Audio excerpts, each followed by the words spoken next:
Manhã Cidade Política. Oferecimento Sismuc Regional, Senhor Braga Barbearia e blog do Mário Flávio, a política de A a Z.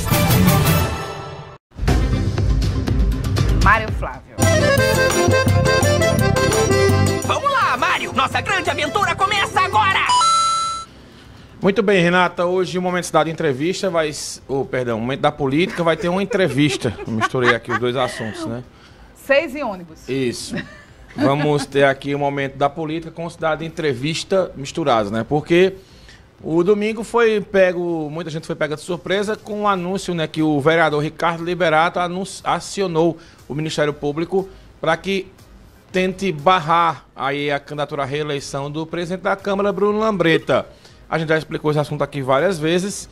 Enfim, vamos agora bater um papo com o procurador da Câmara Municipal, doutor João Américo, para que ele possa explicar para a gente como é que a Câmara recebeu essa notícia, né, essa informação, essa notificação do Ministério Público e essa recomendação do Ministério Público. Bom dia, doutor João, seja bem-vindo à Rádio Cidade. Bom dia, Mário Flávio, bom dia, Renata, todos os ouvintes da Rádio Cidade. É sempre um prazer renovado falar com vocês. Hoje eu vou falar tentar simplificar termos complexos que foram definidos pelo Supremo Tribunal Federal, eficácia retroativa limitada e modulação dos efeitos da decisão. Mas vamos começar tentando explicar. A primeira questão: quantas vezes um presidente de uma Câmara de Vereadores, depois de uma decisão do Supremo de 2021, pode ser reeleito? A resposta: uma vez só. Então você só tem direito a uma reeleição, com base no princípio republicano, na alternância do poder, no princípio democrático. Se você só pode ser presidente da República uma vez de forma subsequente, essa lógica é estendida às assembleias legislativas e às câmaras de vereadores. Aí a pergunta vem em sequência. Então, se só pode uma vez, Bruno Lambreta não poderia, porque ele é presidente primeiro biênio 21-22, segundo biênio 23-24. Mas o Supremo Tribunal Federal, entendendo a celeuma, unificou 10, vejam bem, Mário e Renata, 10 ADINs, 10 processos que tratavam do mesmo tema, além de ADPFs, e disse assim: ou seja, essa decisão só vale de 7 de dezembro de 2022 para frente. Por isso que é eficácia retroativa limitada. Então, essa é a primeira coisa. E depois a modulação, ou seja, ele modulou os efeitos para estabelecer essa lógica. Essa lógica, que foi o julgamento da ADIM 6.524, também foi aplicada aqui em Pernambuco, mais especificamente na Câmara Regional, mais especificamente em um processo da relatoria do douto desembargador, doutor Paulo Augusto, que tratava desse tema. Ao discutir essa questão, ele entendeu que serão consideradas, para fins de inegibilidade, as composições eleitas, não serão consideradas para fins de inegibilidade as composições eleitas antes de 7/1 de 2021. Então, a eleição de Bruno Lambreta para o primeiro biênio, 21-22, foi quando? Dia 1/1 de 2021. Parece até meio cabalístico. Mas essa eleição que foi colocada nessa data, ela estaria abarcada como se ela não tivesse existido para fins de contabilização de duas eleições. Então, qual é a eleição que Bruno, de fato, conta para, eventualmente, a viabilidade de sua candidatura? É a eleição do biênio 23-24, e aí ele pode ser candidato 25 e 26 com essa única possibilidade, não pode ser mais. Então, o que é utilizado, o precedente que é utilizado pelo doutor promotor de justiça, doutor Marcos Tiepo, a quem nós prestamos nossas homenagens e respeito a um membro do Ministério Público valoroso, é um precedente que trata do Mato Grosso do Sul e que discute a Constituição do Mato Grosso, não é Mato Grosso do Sul, não, do Mato Grosso, e que discute termos da Constituição do Mato Grosso e que estabelece uma distinção do que vinha ocorrendo. Lá, naquele caso, o Eduardo Botelho, que era presidente da Assembleia do Mato Grosso, ele tinha sido eleito 4 vezes. Então, há uma utilização do precedente, mas há preservação dessa lógica, ou seja, dos biênios, a partir da composição eleita, que foi essa composição eleita, se computa o biênio 23 e 24 como primeira e única marco temporal, levando em consideração o 7 de janeiro de 2021. Então, eu penso que o Ministério Público não avaliou, se a gente fizer uma leitura do que foi repassado pela imprensa, eu não vi de forma oficial, por conta do recesso, mas se levado em consideração o que foi colocado, o membro do Ministério Público não levou em consideração esse argumento, não refutou, para dizer assim, a ADIM do Supremo Tribunal Federal, que regulamenta essa questão, a ADIM 6524 ou 6.524, ela não se aplica ao caso. Não houve um posicionamento por parte do Ministério Público enfrentando, dizendo, olha, desconsidera essa ADIM não deve ser aplicada, essa ADIM não é a ADIM que vai regulamentar a eleição. Não houve isso, houve a utilização de um precedente, como eu já disse, repetindo, do Mato Grosso, do Botelho, que vinha sendo presidente da Assembleia Legislativa do Mato Grosso desde 2017. Então, nós entendemos, salvo melhor juízo e com todas as homenagens e respeito ao Ministério Público, que a melhor interpretação à eleição da mesa diretora em Caruaru é a que é dada pela ADIM 6.524, levando em consideração esse marco temporal de 7 de janeiro de 2021. Doutor João, veja, eu consultei alguns advogados, né, especialistas em eleitoral, e todos foram unânimes em corroborar com esse pensamento de vocês aí na Câmara Municipal. E, inclusive, a Câmara do Recife, ela passa por uma mesma situação, com o presidente lá indo disputar a reeleição, nessa mesma situação de Bruno Lambreta. A pergunta é a seguinte, baseado nas suas convicções, nas convicções de vocês, a própria Prefeitura está alinhada com esse pensamento, inclusive o prefeito Rodrigo Pinheiro já declarou apoio público à reeleição de Bruno Lambreta. A pergunta é, qual vai ser a resposta que vocês vão dar ao Ministério Público, ou vocês vão seguir aí essa recomendação, ou responder que não vão seguir? Como é que vocês vão reagir com relação à provocação que foi feita ao Ministério Público? O melhor jornalista eu aprendi é que faz a pergunta mais correta, porque no fim das contas é isso. A gente fala em abstrato e você, Mário Flávio, traz a coisa para o concreto, para o real. Tem um ofício do Ministério Público, o que é que vai ser feito? Vai seguir a recomendação? Eu penso que a resposta vai ser dada levando em consideração esse precedente, que é a ADIM 6.524, levando em consideração essa reiteração desse marco temporal, que, como eu disse, repetindo, eu penso que o Ministério Público não analisou de forma estruturada essa decisão. Então, eu penso que a resposta é essa, e nós não haveríamos de construir um ambiente de insegurança jurídica, não estaríamos a serviço de uma aventura jurídica, de entrar em não vamos arriscar, se der, deu, não é assim. Não dá para você construir um ambiente institucional, que é a Câmara de Vereadores de Caruaru, a Câmara mais importante do interior. Você não pode construir um ambiente de loteria ou de aventura jurídica. Ou você ou você orienta a eleição da mesa, a eleição do presidente, eventualmente do presidente Bruno, que se lançou candidato, e de outros membros, ou você orienta de uma forma estruturada, baseada em segurança jurídica, ou não estrutura.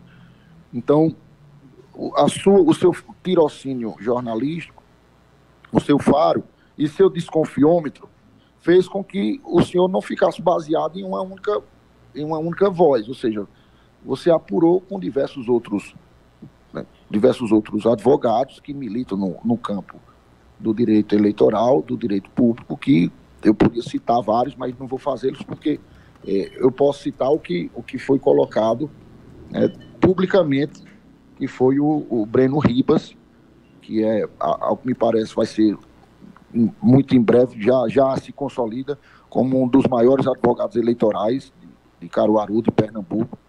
Então, doutor Breno Ribas, em seu blog, publicou um artigo que resolve todas essas questões. está lá um artigo muito bem estruturado, muito bem articulado, que trata dessa questão da segurança jurídica. E aí, só para finalizar, outra posição, Mário Flávio, que você apresenta também em perspectiva mais ampla, ampliando esse raio de atuação, que não é só Caruaru não seria privilegiada, é a possibilidade de outras assembleias legislativas. Você cita Recife, mas ao que me parece, Brejo da Madre de Deus está na mesma situação. Ou seja, nós temos 5.800 e poucos municípios, e nesses municípios vários são candidatos nessa condição. Então, ao que me parece, São Caetano tem alguma coisa aproximada a isso. Então, eu não sei as particularidades de cada local. Recife nos chama mais atenção, porque por ser a capital e há uma cobertura natural mais intensa do que ocorre em Recife.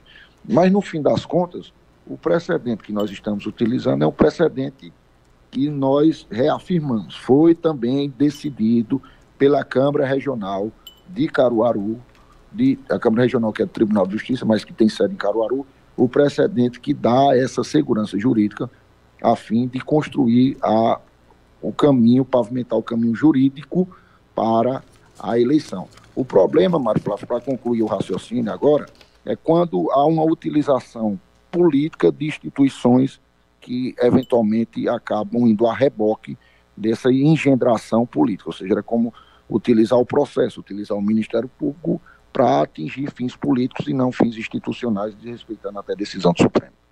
Ok, doutor João, muito obrigado pelas informações e tenha um bom dia. Um bom dia para você, Mário Flávio, para minha amiga Renata. Desejar a vocês um excepcional Natal com a família, um ano novo de muita prosperidade, de muita luz. Vocês dois que são os baluartes da comunicação. Obrigada, doutor João. São a referência na advocacia nacional. Doutor João Américo. Gente boa. Está esclarecido aí, veja. Ele não disse, com todas as palavras, que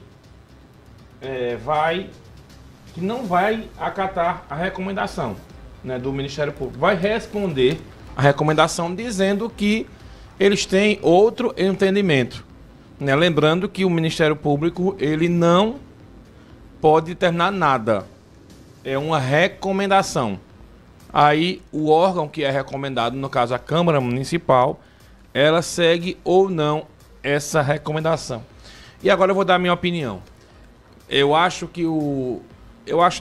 acredito, né, que o vereador Ricardo Liberato, ele cometeu mais um erro nesse processo da presidência da Câmara.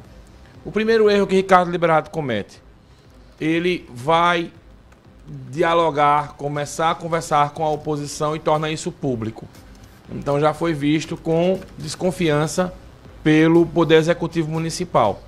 Porque, na opinião das pessoas que eu conversei, ele deveria ter começado esse processo de dentro para fora e não de fora para dentro. O que é de dentro para fora? É começar com a base do governo, é conversar com o Executivo, né, com quem apoiou o Rodrigo Pinheiro, para depois ir buscar os votos da oposição.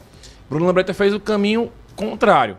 Bruno Lambreta conseguiu consolidar, primeiro, todo o apoio junto à base de Rodrigo Pinheiro, para depois ir buscar vereadores de oposição. E ele já tem 2 vereadores de oposição que declararam voto apoio. Aliás, 3 vereadores. Um independente, que é o Silvio Nascimento, e 2 de oposição, né, que é o Gil Bobinho e também o Fagner Fernandes. Os 3 já declararam voto a Bruno Lambreta. O João Américo e todo o staff do jurídico da Câmara Municipal, assim como a própria Prefeitura, o pessoal não iria lançar uma candidatura se não tivesse respaldo jurídico. A candidatura de Bruno Lambreta tem respaldo jurídico. A decisão do STF é clara, que essa reeleição, digamos assim, ela só vale a partir da data que o Dr. João Américo explicou. Então, Bruno Lambreta já era presidente, então por isso que não conta como uma segunda reeleição. Conta agora. Ele vence a eleição e aí em 2026, no finalzinho ali, início de 2027, ele não pode ser candidato. Aí vai ser outro nome. E, para mim, é outro erro de Ricardo Liberato. É forçar essa barra no Ministério Público, porque a resposta da Câmara, o direito, como a gente costuma falar, é um direito bom. A Câmara de Caruaru está assegurada. Bruno Lambreta vai ser reeleito. E aí Ricardo Liberato sai queimando etapas com todo mundo. Com o Executivo, com os vereadores que estão apoiando o próprio Bruno Lambreta, com o Ministério Público, porque ele enviou a informação só com uma vertente.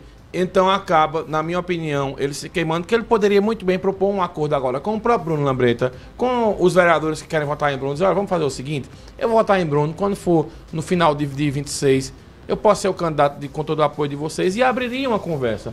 Mas não, foi rompendo etapas, rompendo barreiras, e agora provocou o Ministério Público, dando indícios que vai à Justiça. Então, para mim, o Ricardo Liberato não está jogando bem. Na minha opinião, tá? É um direito dele, do vereador. Mas aqui é uma opinião política. Ô, Mário Flávio, né? Você que conversa muito, né? Conhece muita gente, anda dos bastidores. Existiu alguma treta, alguma coisa antes disso, de Liberato e Lambreta? Não. Aliás, eu nunca vi Ricardo Liberato com ninguém. Tranquilo, né? Eu acho, sabe, Renata, que às vezes... as pessoas... Vai, rapaz, olha... Vai lá, tem condições, as pessoas que ficam instigando eu acho vereador para essa tipo de situação. Porque, veja, se você tem o apoio, veja, se Bruno Lambreta tem um apoio de 17 vereadores, juntando com o voto dele dá 18, ele só precisa de 12 para ser eleito. Ele já tem a maioria plena, garantida. Ninguém declarou voto em Ricardo Liberato ainda. Nem aqueles vereadores de oposição. Então eu acho que é um erro político. Às vezes você comete uma falha política e depois você não consegue mais se explicar. Como eu disse, eu conversei com o pessoal do governo, o pessoal não gostou dessa movimentação que ele fez com relação à oposição.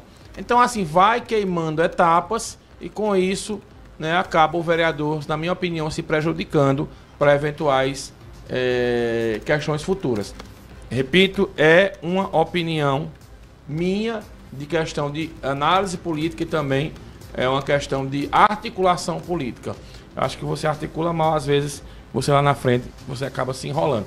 E, na minha opinião, o vereador Ricardo Liberato, ele está mal orientado nessa questão. Para a gente encerrar, Renata, aqui a questão política, o prefeito do Recife, João Campos, começou a nomear, né, os nomes, né, que vão fazer parte aí do primeiro escalão. E ele já indicou nomes aí que estão na gestão, né? A gente sabe que uma gestão que é reeleita dificilmente muda muita coisa, né? Geralmente o pessoal que está é mantido. Então ele confirmou aí na gestão 2 nomes. O jornalista Gilberto Prazeres, que segue na comunicação e imprensa, e o Fred Amâncio, né, que é o atual secretário de Educação e foi mantido. A gente vai mostrar a foto dos dois aí, né, do Fred Amâncio e também do jornalista.